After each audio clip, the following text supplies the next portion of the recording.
Good afternoon, viewers, and welcome to episode 5 of On the Line Sports Debate. Today is actually a special episode we'd like to dedicate to Ryan Daniel and Jake McGee, two great kids that going through a tough time, and we'd like to dedicate this episode to them.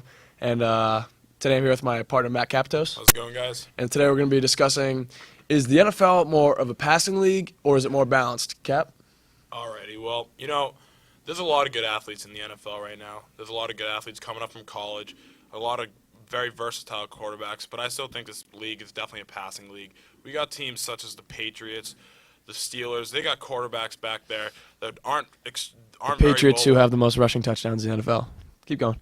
But what I'm talking about is more of like a versatile backfield. We got quarterbacks such as Tom Brady, the best quarterback of all time. Not a very versatile quarterback, but he knows how to play the game. He knows how to maneuver in the pocket. He might not be a threat to run, but he'll shred any team apart, and that's just the reason why I think this is a passing league by far.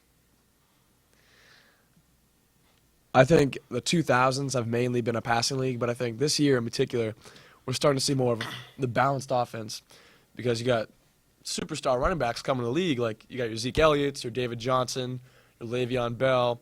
They can all catch the ball, but they like to get the ball in the hands of the running back. And you look at the Patriots, like Matt just said, obviously they can shred any team in the pass game. But when you look at it, they want to establish the run game just as much as the pass game. Pull the guys in the box, spread it out, get one-on-one matchups. And LeGarrette Blount has 12 touchdowns. So they're obviously more of a balanced attack.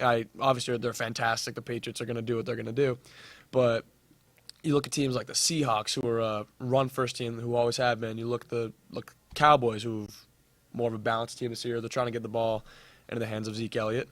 And the Jets are another example. They're more balanced. They got Matt Forte. I think because the running backs are so good in the NFL. Obviously, you got your fantastic receivers, but your running backs are so good in the NFL that why wouldn't you want to get the ball into the hands of those great players?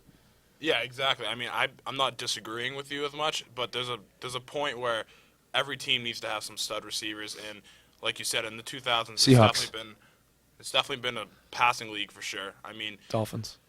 I don't know what you're trying to say here. They just don't have good receivers. I mean, Juice is decent. They're not bad receivers though. They're still putting up numbers. They're putting the ball in the hands of even Jay. with quarterbacks that aren't producing Jay. as much. Even with quarterbacks that aren't producing as much, they're still putting up numbers. It's a passing league. You got stud receivers, Julio Jones, Antonio Brown. You've recently retired Calvin Johnson. They were threats. They were teams that would throw the ball to them, look for them every time. And there's times in games where running the ball is just not an option. And you have to throw the ball. You have to get down the field. You have to make big plays. And a run play is not necessarily always going to be that. So when teams need it the most and teams look for a big play and big production, they're going to want to pass the ball. I just think if you look at the numbers from this year, the scoring was a lot higher in the last 5 years than it was this year. This year is an outlier when you look at it in terms of the amount of points that teams are putting up. That's because teams are running the ball, chewing clock, getting leads, wanting to kill the clock instead of rather run the score up.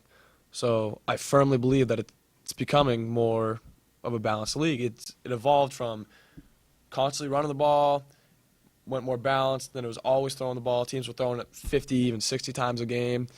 And now we're starting to see more of a balanced attack. I like how it's more balanced. I like how teams, like you said, are throwing the ball, but I like to see a little bit of a run game. I think that when you put the ball in the hands of the great running backs that we have in the league, it's exciting to watch, and I think it's good for the fan base.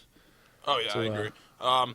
Just like going off of the passing part of the league, like you got very versatile quarterbacks in the backfield. Oh, absolutely. And Michael Vick. Exactly. That's like ones that are past and present. You got quarterbacks that can go out of the pocket and create plays with their legs, but also they're going to be the ones that can throw the ball deep on the run. Russell Wilson has been a great example of that. Fantastic. He's been injured this season, hasn't shown all of his stuff he's had, but in the past few years, he's definitely put up numbers that are like just unbelievable. Where's Aaron Rodgers this year? You'd like to see more of him. He's such an exciting player to watch, and he's another one of them that they were starting to run the ball when they had Lacey when he was healthy and not back there, an absolute train. But they got an old man at James Starks back there. Yeah, that guy's just will never be a good running back in the league. He goes against my argument of being a balanced league because he absolutely sucks. Is that it? That is it for today. All right. Looks like that's all the time we have. Thank you for tuning in to episode 5 of On the Line Sports Debate. We'll see you next week. Have a good one, guys.